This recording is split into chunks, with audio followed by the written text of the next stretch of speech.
So we just finished talking about MTO at DARPA, which is their Microelectronics Technology Office. Now we're going to talk about molecular communication with these interconnecting tiny nanobio devices from Stanford University. Recent advances in the fields of bioengineering and nanotechnology have resulted in the emergence of tiny devices of sub-millimeter and even micron or less dimensions that can perform sensing and actuation. In many cases, the main challenge in moving these devices out of the laboratory and into the real world is not production cost, as they can be produced cost effectively in large volumes, but rather a communication problem. For many applications, these tiny devices need to communicate and collaborate in swarms, or they need to transmit their measurements to other devices. Inspired by nature, biomimetics, folks, chemical signaling, also known as molecular communication, is an effective solution to this problem. This article explores some of the recent advancements and challenges in engineering molecular communication systems.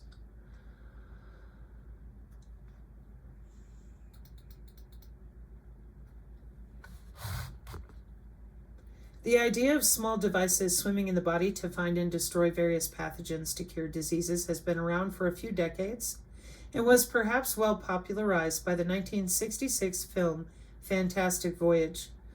Over the past decade, with the advancement in the field of biology, bioengineering, and nanotechnology, sub-millimeter devices are beginning to emerge, not only for applications in medicine, but also other applications, such as environmental cleaning and manufacturing, as well as data storage on molecular structures, e.g. DNA storage. Therefore, it is not surprising that the 2016 Nobel Prize in Chemistry was awarded for the design and synthesis of molecular machines. You're going to go take away their Nobel Prize and tell them they're whack jobs? I'm just curious. Or do they get to keep it and they get to keep talking about this stuff like here at Stanford, like normal people? It's just a question. We do a lot of reading here and people act like crazy people a lot, so it's just, For many applications, especially in medicine, synthetic biology is used to create a perfectly self-sufficient micro-nano-sized device based on a genetically modified cell. You don't say. Heterogeneous, by the way, maybe a little photonic integrated circuit with some beam steering. Yeah. So that bacteria finds its host whenever it needs to, right? Right. This is part because of the biocompatibility of synthetic biological devices. In humans, for example, there are at least as many bacterial cells living inside the body as there are human cells. These helpful bacteria regulate many functions of the body, and many different diseases have been linked to imbalances in the human microbiome. Another important benefit in using synthetic biological devices is that it would be much easier to reprogram cells rather than to design and build completely new machinery for micro-nano-sized robots that can perform sensing and actuation in the body. Some recent examples of biosynthetic devices include genetically modified bacteria, there's iGEM again, that can be used to detect cancer cells in vivo, and bacteria that can be used for targeted drug delivery, wireless drugging, Nature journals again, second college textbooks, senior homes. It is also possible to design and build sub-millimeter devices using novel materials such as graphene. Is this where we all stop, freak out, scream bioweapon, and run and sit back in front of CNN waiting for some politician to change something? Or are we supposed to give all our money to these attorneys and wait on Pfizer to sue itself? I'm just asking questions. You can't yell at me. You guys have asked me all those same questions and then you scream. What's the point in reading what Stanford is doing, what they already handed out a Nobel Prize for 9 years ago? I just, I'm a mom. I want to know, what you doing out there in college? Right. So it is also possible to design and build sub-millimeter devices using novel materials such as graphene. For example, a micro-sized device based on graphene is developed which could potentially be used for the removal of nano-sized toxic contaminants. Well, now. Removal. From lakes and rivers, while a micro-sized chemically propelled fish-like structure is 3D printed. These devices can be used in applications ranging from environmental cleaning, like we talked about in those IEEE papers or the IEC papers with the Agenda 2030. All these sensor systems are connected. Here, it seems like I have to drop this link every single time because nobody knows anything other than Greta cried. Why'd she cry? We don't know. We killed the planet with hairspray. Oh. Do you know anything else about these systems? Nope. But I know that nano's not real because Pfizer and BioNTech employees told me so. Oh, that's incredible, isn't it, though? We get a lot of that around here. It's not real. It's all one big scam. And what would be the point of learning about where all your tax dollars went? I don't know. They got that thing going on with the Doge right now that everybody seems to want to know where their money went. So it would seem to me that 20 years of nano.gov, as in government, and all these sensor systems work together. They're also our current topical warfare doctrine. Okay. So then you come in here, and this is page 54, and you'll see that the biosensors, they worked very hard to lie to you about, have been around a really long time, and they're interoperable. They work with things like the soil, the food, and the drug and pathogen discovery, because they're practicing metagenomics and watching every molecule at the scalar, which means at scale. Super small, super big, whatever. That's all that means. And anytime they would use that word, they think it's all magical. It's really not. It's just access to all these networks that now are very automated, very Skynet for real automated. Yeah. So what happens is with your biosensors here, like we're reading about with the different ways that they communicate for water remediation. Yeah. See, wastewater-based epidemiology so that they can clean up the water by watching all the biomarkers with biosensors and biorecognition. Nope, not kidding. This is what I mean by lying about biosensors was really stupid. I don't know why they did that, but that's what they did for 2 years, and we couldn't figure it out because they use them for everything. And that wireless drug delivery type of stuff too. And your digital twin already passed through Congress so that they can test drugs on a computer model instead of you. So your sensor systems and everything that they do with their sensing and actuating fixes the atmosphere. It helps with your smart agriculture. It watches the water systems and our power systems, of course. So every single bit of our infrastructure, now those of you out there that are just getting upgraded, you're in the middle of things because they're still doing upgrades with the fiber and, hither and yon. But for the most part, the 6G deployment is already like 98% ready to go. They're into the 7 and 10G in test beds because the 6G, that's your human body with molecular communication, which is what you're looking at for the environment, for the water, for the soil, for the food. Yeah, you're going to save the planet by watching every molecule at every level that it functions at with the biosphere. That's why you, as part of the human body of the biosphere, need to be augmented because you have to communicate and cooperate now at the cellular level with a modified atmosphere full of heavy metals and different types of meta materials, meaning materials that are synthetic biology made, not natural materials. That's what they've been working on for 50 years of these digital twins. That's why they're very eager to get to personalized medicine for everybody, because that way they can just log in and change you the way they want you to be, like Sims, the video game, with synthetic biology and a login to your central nervous system. That's the way of the future.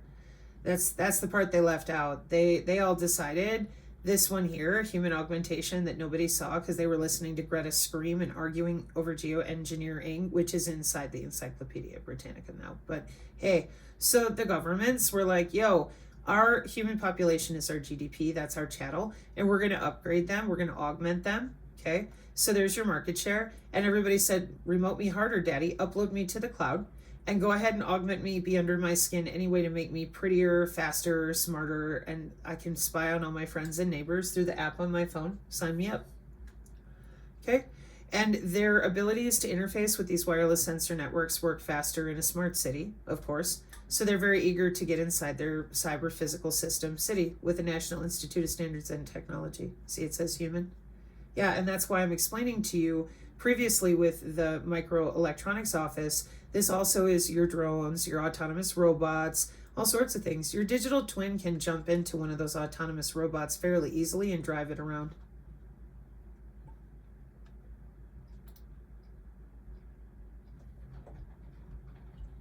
I'm not kidding. Microfluidics, folks. Real-time artificial neural networks. See this thing right up here? Perceptrons, brain connectomes, system on a chip. So that the robot, like the Tesla bot, is identical to you. That's why intercorporeality is for more than just human tissue. Okay, back to our paper. So, Stanford again. From lakes, rivers, and streams in a micro-sized chemically propelled fish-like structure is 3D printed.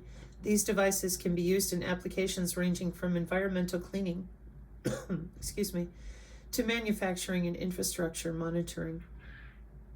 For many of these envisioned applications, the main challenge is moving sub-millimeter devices out of the laboratory and into the real world is not production cost, for they can be cost-effectively printed in high volume, or bacteria that simply multiply on their own. One of the main challenges is rather a communication problem. Today, modern telecommunication systems which use electrical or electromagnetic signals from radio to optical bands have changed the world, allowing us to communicate and collaborate in ways that were unimaginable just a few decades ago.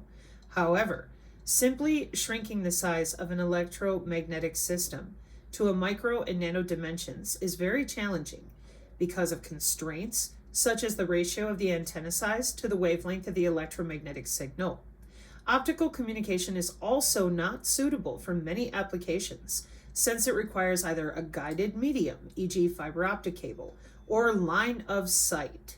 Some of the other constraints that further limit the use of electromagnetic technology are energy efficiency and biocompatibility, which are important for many practical applications, especially in synthetic biology and medicine. Inspired by nature, one possible solution to these problems is to use chemical signals as carriers of information, which is called molecular communication. Molecular communication, did I miss it? Yes. In molecular communication, a transmitter releases small particles, such as molecules or lipid vesicles, into an aqueous or gaseous medium, where the particles propagate until they arrive at a receiver. The receiver then detects and decodes the information encoded in these particles. In nature, chemical signals are used for intercellular and intracellular communication at micro and nano scales, while pheromones are used for long-range communication between members of the same species, such as social insects. Therefore, chemical signals can be used for communication at both macroscopic and microscopic scalar scales, and tend to be biocompatible.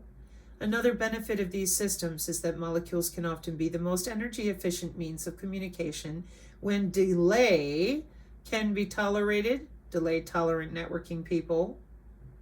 Okay. Just reminding you of that phrase for now.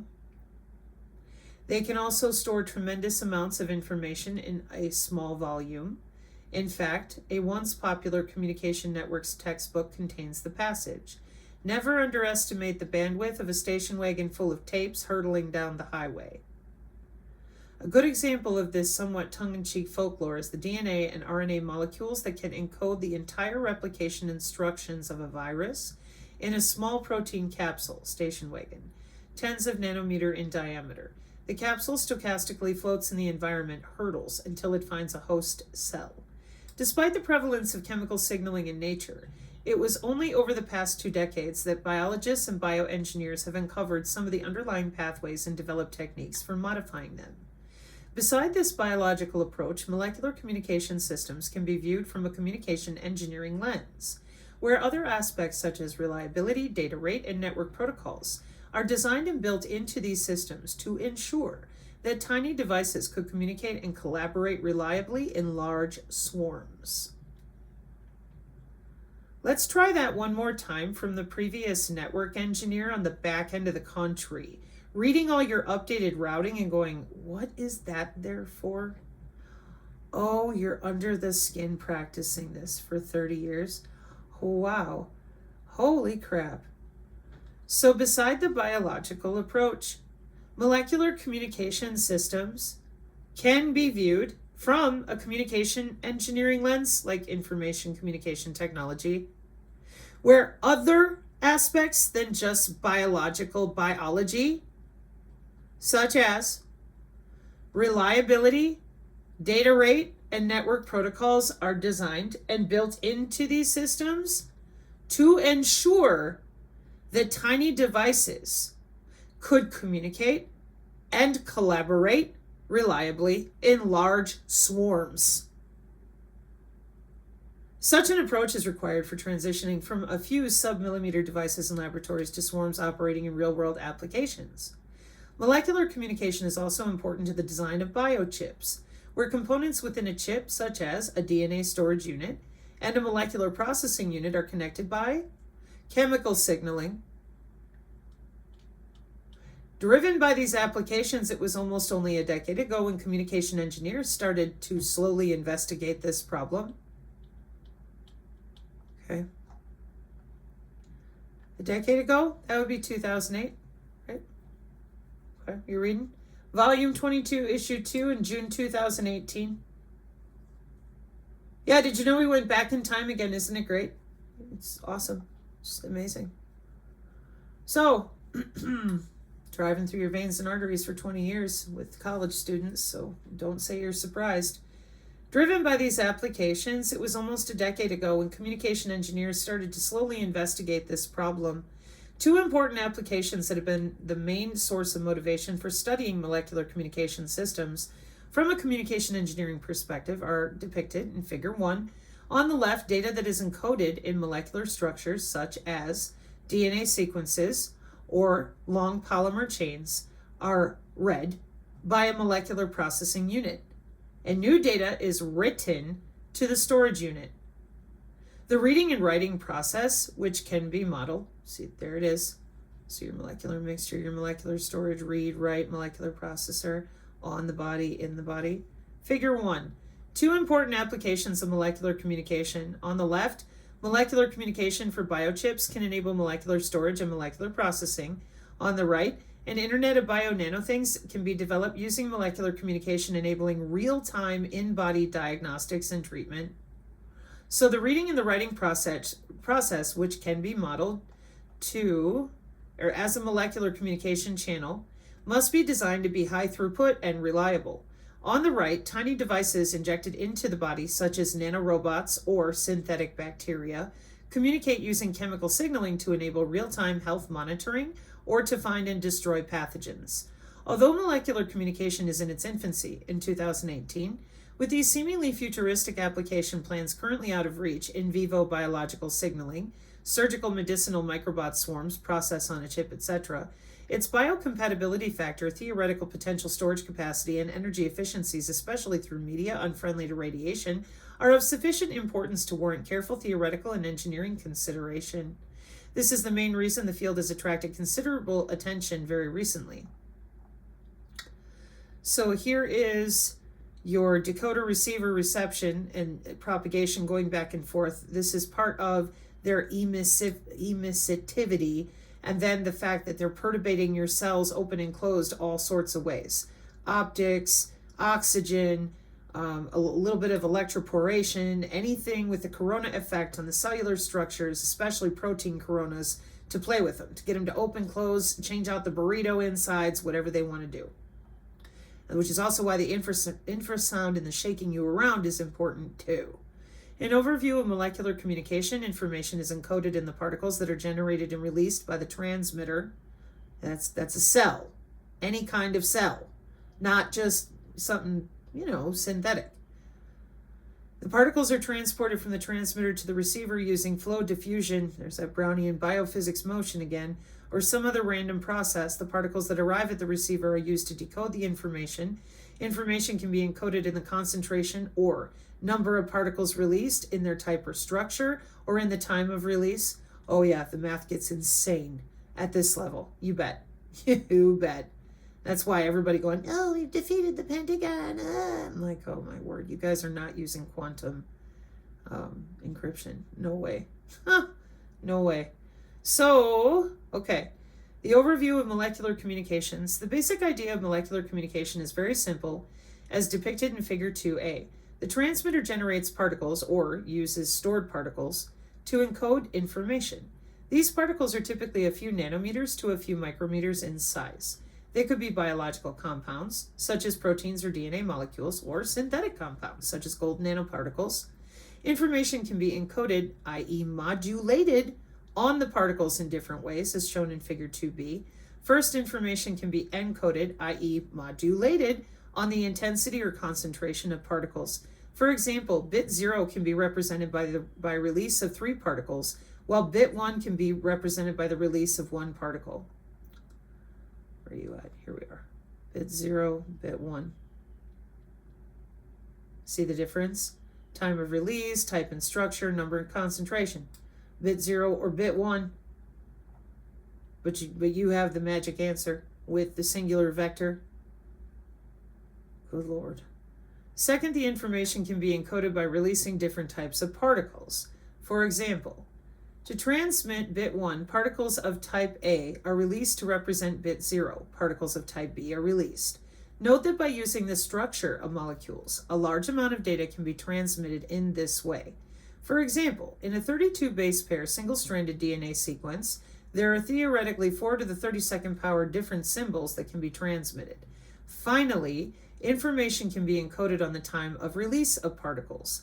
For example, releasing the particles at the beginning of the symbol duration can represent bit 0, and releasing them in the middle of the symbol duration represents bit 1.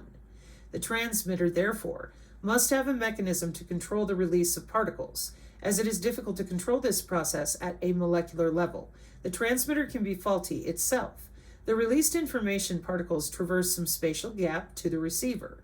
The environment between the transmitter and the receiver is an aqueous or a gaseous environment where the tiny information particles can freely propagate. When the particles arrive at the receiver, they are captured and detected and the information decoded. Magic decoder ring people. There are, of course, many details and variations on the theme. For instance, the gap channel environment, boy do we hear that a lot, channel environment, could be a medium through which particles diffuse stochastically, or some form of active transport might be employed. Note that not all of the released particles may arrive at the receiver. This could be due to the propagation scheme itself or because the particles degrade or chemically react with other particles. Welcome to the routing protocols that I've been digging through in your WSN and the W-band proprietary. The reception and detection process could also be noisy. In the biological case, a typical receptor structure is stereochemically matched to a particular signaling particle, molecule, and the kinetics of the binding and binding process must be considered, as well as the number and density of receptors, like we saw in our little biology video when the massive amount of chaotic noise allows them to find each other no matter what. Moreover, in many electronic sensors, such as metal oxide gas sensors or glass pH sensors, the detector relies on stochastic diffusion of particles into the sensing layer, which increases the uncertainty of the measurements. To add to the potential complexity, a given receptor may preferentially bind to a given particle, but there may be other different or identical, but from another source, interfering particles, which also bind to the same receptor. Yeah, this is welcome to, exactly. Thank you, Corinne. Reading this out loud helps me feel more normal because this is exactly what they're all about with the routing, you bet. When one considers networks of molecular transceivers, this sort of crosstalk or outright interference must be considered. Another major challenge is molecular communication systems is the intersymbol interference problem. I'm thinking of that differently. Hang on. As the transmitter releases particles during each symbol duration, some of these particles may remain in the environment and interfere with future transmissions. So I am right. This problem worsens with time as the number of particles remaining in the channel from previous transmission increases. To overcome this issue, some previous works have considered ISI mitigation techniques based on signal processing. Okay, that's what I thought. Using multiple types of particles and alternating between them during each channel use and incorporating enzymes. Yep. In the propagation environment to degrade the information particles. All of these different scenarios can be combined to create many different systems, each based on specific modulation scheme, propagation scheme, receiver and transmitter models, and other sets of assumptions. Therefore, it is not surprising that there is a large body of work, each proposing a different model based on different assumptions, which can yield quite different results. Moreover, the simplifying assumptions, which are made in many works to yield analytical results, have not been validated experimentally in 2018. For example, in some previous works, the molecular communication channel is modeled as a linear system. However, it was demonstrated that an experimental molecular communication platform developed and exhibits non-linearity. how do you guys say that? Linear, because I keep thinking linearity, and that's not what it is. Linearity in algebra. And I know that's true because the systems that I've been reading about going back in 2013 with the IEEE, EMBS. The medical and bioengineers. Another major challenge in molecular communication is that the physical characteristics of the channel are significantly different from wireless channels. For example, even if we assume that the molecular communication system can be well approximated as a linear system, the system response is quite different from the response in wireless radio channels, which renders techniques such as orthogonal frequency division multiplexing impractical. Therefore, new techniques for channel estimation, detection, and channel equalization must be developed. A bunch of reading on that. One of the most fundamental aspects of any communication system is the Shannon capacity of the communication channel, which characterizes the maximum theoretical achievable data rates for that channel. Understanding this theoretical limit provides an upper bound of performance as well as intuition that is useful for system design. However, even the simplest molecular channel has serious analytic complication for characterizing the channel capacity, which cannot be ignored. Particle indistinguishability, which results in that interference, the intersymbol interference problem, which particle emission corresponds to which arrival can be ambiguous. That is, particles transmitted in the previous symbol duration may arrive during the current symbol interval, and the receiver cannot differentiate between the interfering particles and current transmission particles. Everybody getting confused at a party, trying to say hello to everybody. Previous works have considered two different approaches to mitigate ISI. First, multiple types of particles that are distinguishable at the receiver can be employed where the transmitter alternates between the particles during each channel use. However, from an information that also has to do with the corona nanorouting that we were looking at with the whole flood that they stopped doing because they got it more specific when I was showing you the little pink boxes are only talking to certain little green guys. That was to clean up some of this, I'm sure, because I was reading about it and I was trying to figure out the right way to explain it. However, from an information theoretic perspective, this approach is equivalent to having parallel channels where the symbol duration for each channel is longer. Another approach has been to use enzymes or multiple reactive channels, to degrade the information particles that remain in the channel. However, formulating analytical channel models for these systems such that capacity can be calculated is challenging. It may also be possible to design information particles that are unstable and degrade over time naturally. Although these techniques can reduce the ISI, it cannot completely eliminate it. Therefore, despite these efforts, any realistic formulation of a molecular channel is an ISI channel, where formulating the channel capacity can be challenging. To find some analytical formulations for the channel capacity, previous works have either assumed that the channel has no ISI or that it has limited ISI, or bounds on capacity can be derived. So really quick, for those of you that haven't been here before, or for those of you that haven't, like, Brina, what are you talking about with orange and pink boxes? Well, this is why I prefer to, I've really got to load these folders for you guys on the Telegram, because y'all have been asking. This is why I've been trying to use the same, every single one of these attaches to a paper, but this was when I was working with the corona flood, the cascade routing versus the very specific, we only want your liver, not your stomach type of routing. Your in-body nanosensors, once the smart dust, the little green guys here, these circles, the smart dust lands, it starts looking for a beacon. That's a nanocontroller, okay? And if you follow the line over here to look inside of what it looks like, that little blue box right there, that's like a router, because it's a controller, it's a head node. It doesn't quite have the power of router, but some of them do. And what it does is it reaches out to an in-the-body nanosensor that it can talk to, and it's like, listen, we need these green guys, but none of these green guys. And then the little pink box dictates to the green guys what to do. The nanocontroller tells that to the smart dust, which then reports it to the internet and back again, all through your blood, bone, and tissue in your skin. See, there's the database full of the Yetis and the Silent Hill nurses. Till you people start talking, which I don't think you ever will, but I'm not changing my stance on that. I think it's just really sad that we can't communicate like human to human. It's just sad. Because you guys are the end users for all this testing too. You guys were testing it before it went deployed. Duh.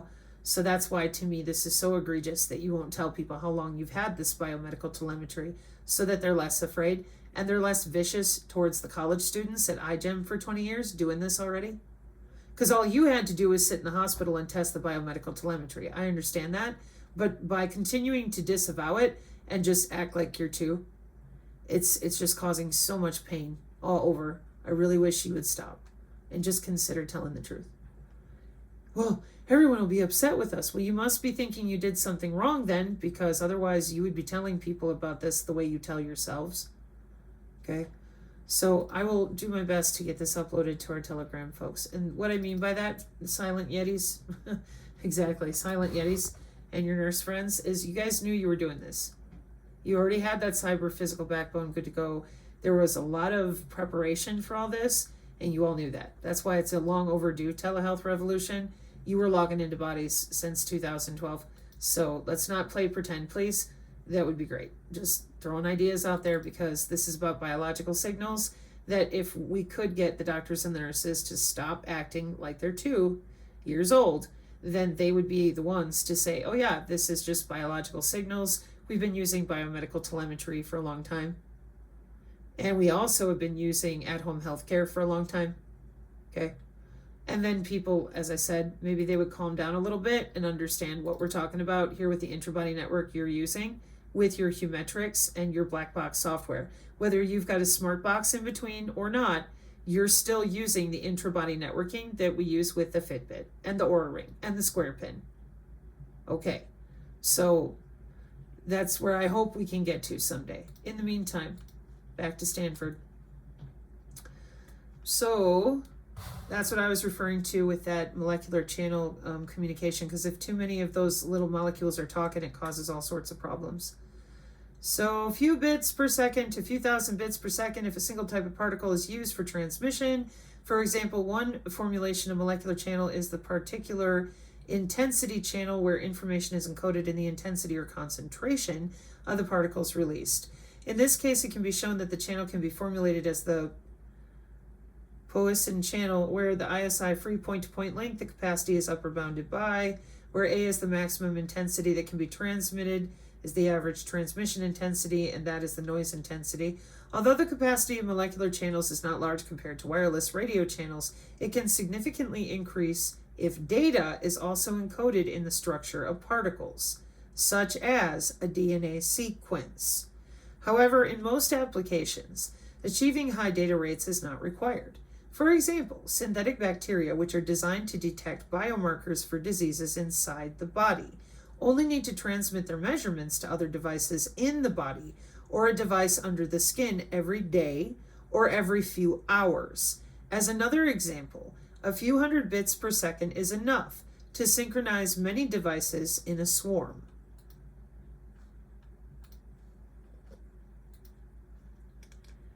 Again, with the swarm, they are not being hyperbolic. See all the little green boxes? They have to work together. Okay? Thus biomimetic. Okay. Since the theoretical limits of molecular communication are derived using many simplifying models, in practice, the achievable data rates could be lower. Therefore, experimental platforms and demonstrators are required to validate the models and to evaluate the achievable data rates. The first molecular communication experimental platform was developed in, let's get down there in a bit. The goal of this system was to reliably transmit short messages over a distance of a few meters. This system used an electronically controlled spray as the transmitter, a metal oxide sensor that detects the concentration of alcohol at the receiver, and aerosolized alcohol as the information-carrying chemical. Figure 3 shows this platform. It was demonstrated that information can be encoded on concentration of alcohol, vodka, simply by transmitting a bit 1 with a short spray burst and a bit 0 with no spray burst. Using this approach, a data transmission rate of 0.3 bits per second, so there's your molecular communication setup, okay, was achieved. Later, the platform was extended to a multiple input, multiple output setup, where 2 spray transmitters and 2 receiver sensors were used to improve the data rate slightly. The data rate improvement due to MIMO was small, since the multiplexing gain is negligible because of interlink interference in the ISI that is inherent to molecular communication systems. Theoretically, this can be improved if accurate channel state information is known at the transmitter and receiver by subtracting the interferences. Another way to enable possible gains from MIMO, as well as to reduce ISI, is to use multiple reactive chemicals at the transmitter instead of a single chemical. Such chemical interaction can then be leveraged to design the system that the ISI is reduced. The chemicals can also be chosen such that through reactions, the multiplexing gain that is required for a MIMO setup is improved. To demonstrate this effect, a new platform for multi-chemical communication in vessel-like environments, vessels like blood vessels, was recently developed. This new platform has two attractive features. First, it simulates an environment that resembles a vein in the body. Second, it uses multiple reactive chemicals to create both constructive and destructive signal superposition. The platform uses peristaltic pumps to inject different chemicals into a main fluid flow in small silicon tubes, as shown in Figure 4.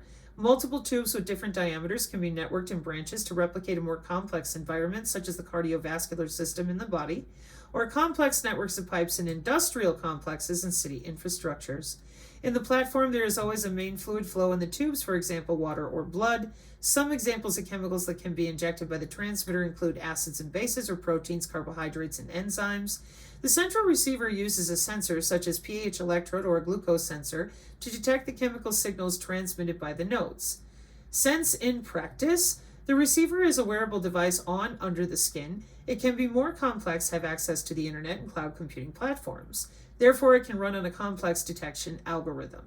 One simple technique for transmitting information using this platform is through injecting a small amount of base into main flow to represent the bit 1 and injecting a small amount of acid to represent the bit 0.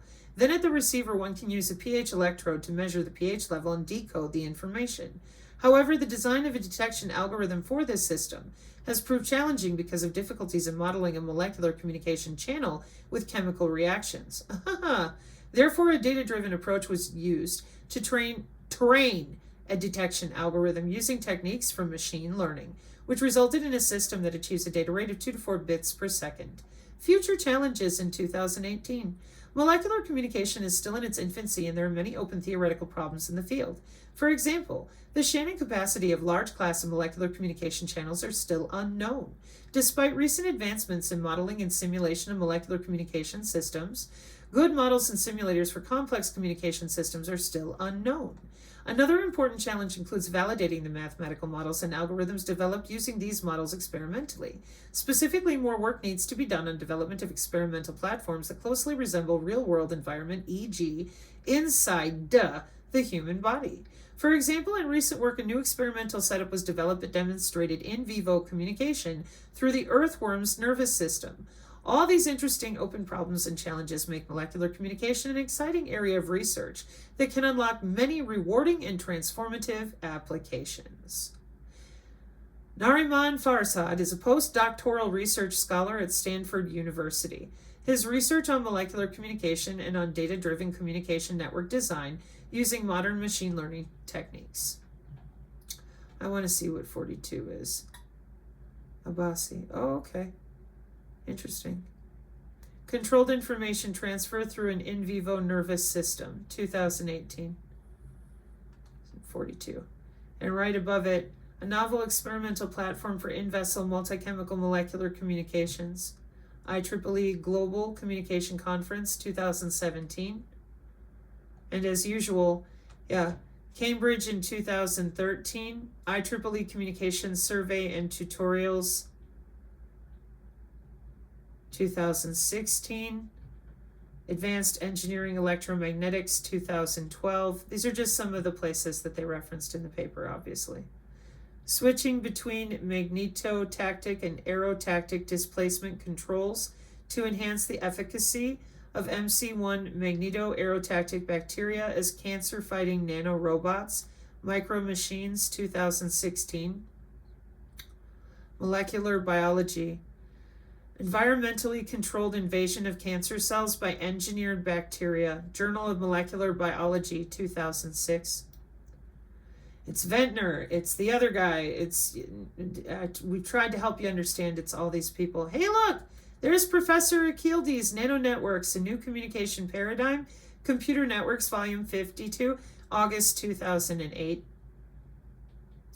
The Second Wave of Synthetic Biology, From Modules to Systems, 2009. The second wave, rather. Okay.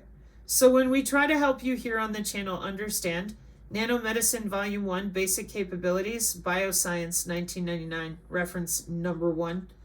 Nanomedicine and all these different derivatives of molecular communication that are already under your skin.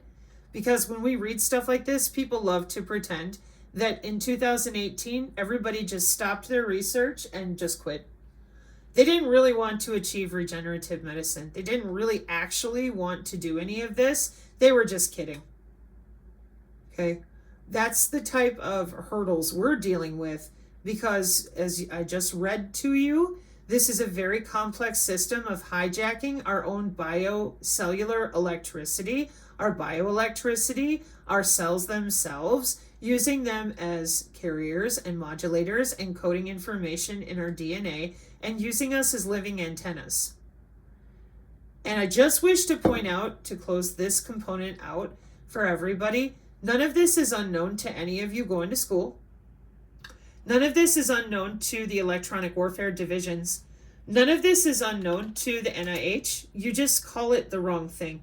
You keep calling it the human aura. You should be calling it the human biofield, involved with something called bioelectromagnetics, which is the study of how electromagnetic fields interact with biological systems.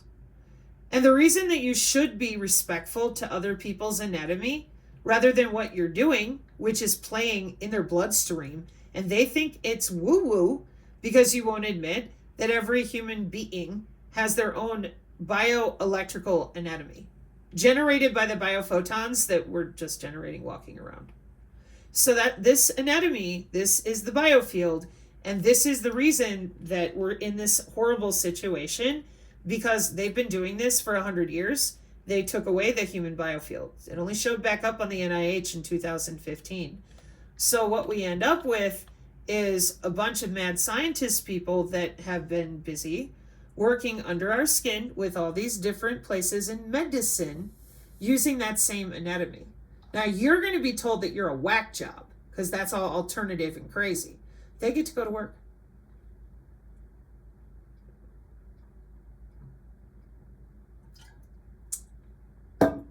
That's it. This is why molecular communication is so hard for everybody.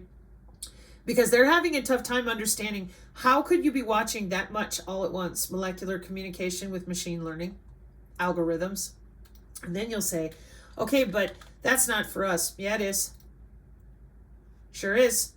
Machine learning algorithms for that same watching biological systems with electromagnetism, but we got feature values. We got feature selections and prediction models and all sorts of ways to watch you walking around. Okay? So the sooner that we're able to break down the emperor has no biofield, all right? Because, and I know that you all keep complaining, but I'm telling you, everything from there, once you put that human anatomy back, give it back to people and be like, listen, I know what you were told. I get it. I get it.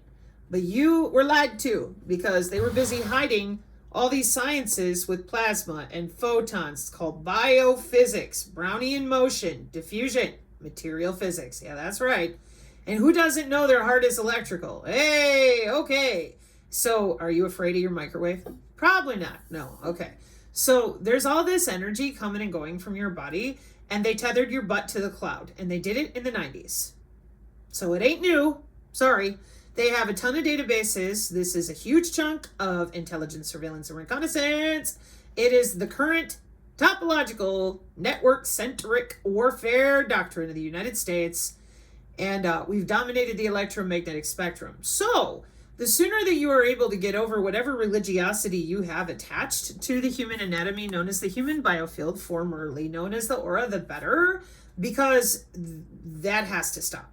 This is anatomical. What you do with your biofield, now that could be a spiritual experience, sure, but the measurement of the human biofield at the layer of the skin, the interstitium, and all the rest going through your body, veins and arteries, elasticity with the way that the, velo something or other for how they're measuring all the pressure and accelerating or decelerating all the nano swimming through you. Yeah. So the sooner that people understand the reason they can get this in and out of you without having to touch you, it's called non-invasive. Yeah. is because your body makes a great antenna because you're electrical and you're magnetic naturally, and they've got all that unlocked in something called a body area network using human body communication. One more time, everything that you use as a wearable, Fitbit, and all that stuff, well, that was the precursor for a bunch of these systems that are now using air molecules to take all these measurements you see here. You can't see it, they do. It's their job. And they see through the electromagnetic spectrum, whereas our eyeballs only see a teeny tiny portion, okay? So after 100 years of scaring the crap out of everybody and telling them that their aura was some sort of demon field or religiosity and Lord knows what else, when in reality, they've been logging out in and out of people's bodies under the skin. They've been augmenting themselves, and they've been working on their new way to give cancer, take it away, and live forever. And everyone is literally just sitting here while all this intra-body communication is going on with our students and our RF technology people, and I was going to say something different, with radio frequency engineers and all of our command and control, and yet everybody's literally acting like they have no idea what these jobs are. They don't know what the modeling of human body near field communication is. They are just stunned. What is a spectrum analyzer? And that says human body. Oh, that's impossible. Human body, and we're going through the veins and arteries. I have no idea what you're talking about. Okay? And we are using the air around you, literally, the air molecules around you, to affect change in the body if we need to, for things like telehealth and mHealth. So what I have recommended is that everybody needs to say all at once, the emperor has no biofield, because none of this would be possible without that human anatomy that makes you a great walking antenna, because the body is electrical and magnetic. And the study of bioelectromagnetics is the study of electromagnetic fields and how they interact with a biological system, which is biology and physics.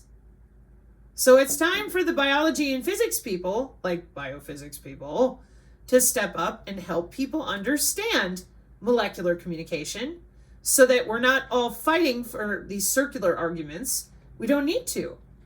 Y'all need to admit what you've been doing at work. Thank you, Corinne, again for the opportunity to read this out for people. I sincerely hope this helps people communicate. Mark 5:36, amen.